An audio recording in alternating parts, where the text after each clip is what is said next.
পুরুলিয়ায় তীব্র বালি সংকট মেটানোর আশ্বাস বিধায়কের। দীর্ঘদিন ধরে বালি সংকটের জেরে কার্যত অচল হয়ে পড়েছে পুরুলিয়া জেলার নির্মাণ শিল্প।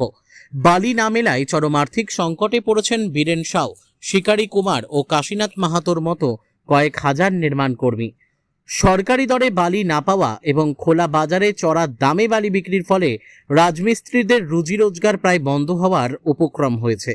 এই পরিস্থিতি মোকাবিলায় শুক্রবার দুপুরে বলরামপুরের প্রায় 50 জন রাজমিস্ত্রি ব্লক কার্যালয়ে গিয়ে বিধায়ক জলধর মাহাতোর দ্বারস্থ হন।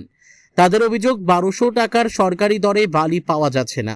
সমস্যার কথা শুনে বিধায়ক জলধর মাহাতো জানান, অসাধু ব্যবসায়ীদের দৌড়াতে বালির দাম আকাশ ছোঁয়া হয়ে পড়েছে। তিনি স্পষ্ট নির্দেশ দিয়েছেন, প্রতি 100 সিএফটি বালি যেন 1200 টাকাতেই বিক্রি করা হয়। এছাড়া বাজেয়াপ্ত হওয়া অবৈধ বালি দ্রুত নিলাম করার জন্য জেলা শাসক ও বিডিওর সাথে আলোচনা হয়েছে।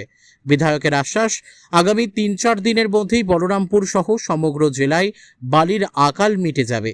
প্রশাসনের এই পদক্ষেপে সমস্যার দ্রুত সমাধান হবে বলে আশা করছেন স্থানীয় নির্মাণকারীরা। পুরুলিয়ার বলরামপুর থেকে বিশ্বজিৎ সিং সর্দারের রিপোর্ট, বিগ নিউজ বাংলা। এমএলএকে আপনারা কিছু অভিযোগ জানালেন কি বালির বিষয় কি নিয়ে? বালির কি সমস্যা চলছিল? বালির সমস্যা, আমার 3 মাস থেকে কোনো বলরামপুর বালি আসে না, তাই আমাদের নির্মাণ শ্রমিক কোনো বর্তমানে কাজ না পায়, মানে প্রত্যেকদিন বলরামপুরে আসে ফিরে যাচ্ছে। আর্থিক সমস্যা সংকট হয়েছে। তো এমএলএ সাহেবকে তো আপনারা বললেন ব্যাপারটা, বললাম তো কি বললেন উনি? এমএলএ সাহেব বলল যে আমাদের যে বালির বাজার তো হয়েছে, তো ওইটা 3-4 দিনের মধ্যে অপশন হওয়ার কথা আছে। তাহলে কি এই সংকট মিটে যাবে বলে মনে হচ্ছে আপনাদের আশা কত? কিছুটা হলো সংকট মিটে যাবে যদি অপশন হয়ে যায়। সংকট মিটে যাবে না ওই সামান্য বালিয়ে, কিন্তু কিছুটা হলো সাময়িকের জন্য মিটে যাবে। আচ্ছা, আজকে আপনারা কতজন মানে রাজমিস্ত্রি একত্রিত হয়েছিলেন আজকে? আজকে আমরা প্রায় 50-এর মতো রাজমিস্ত্রি এমএলএ সাহেবকে জানালাম। লিখিত কোনো দিয়েছেন?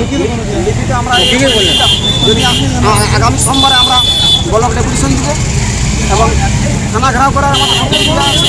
যদি তাও না হয় তাহলে আমরা বৃহত্তর আন্দোলন পথে নামবো। কি না আপনার? আমার নাম কাশীনাথ মাহাতো। নির্মাণ সংস্থা যারা কাজ করে সেরকম রাজমিস্ত্রিরা এসছে, কি বলবেন বিষয়টা?